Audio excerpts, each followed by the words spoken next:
First we need to go to the stats menu item, so number 2, or execute when sitting on it. So now we have our columns once in stats mode, and we can put our X values in list number 1. So numbers 1, 2, 3 and 4. Then the Y values will go in list 2, so 2, 4, 5 and 7.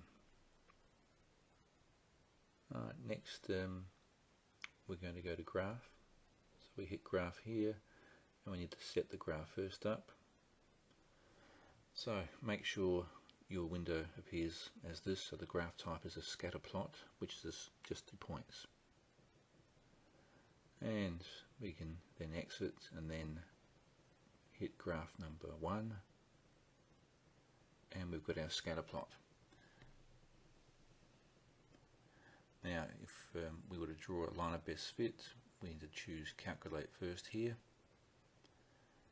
and then we want a linear graph, so that is the X button we would press, and now it's worked out the equation for us. So we have y equals ax plus b, where a is 1.6 and the b is 0.5.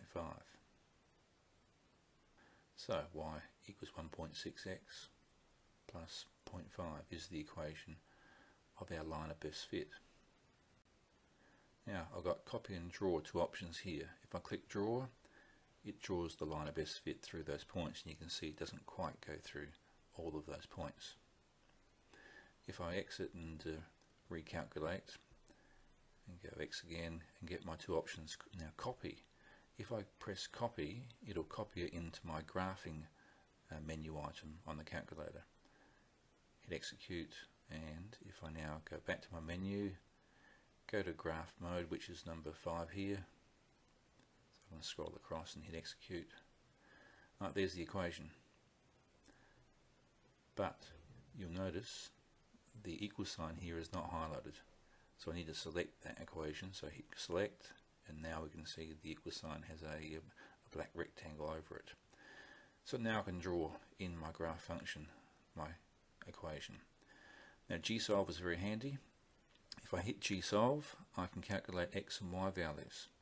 So if I go for a ycal, all I do is enter an x value, so x equals 2.5, and it will work out the y value along that graph where x equals 2.5, and I get 4.5 for the y value.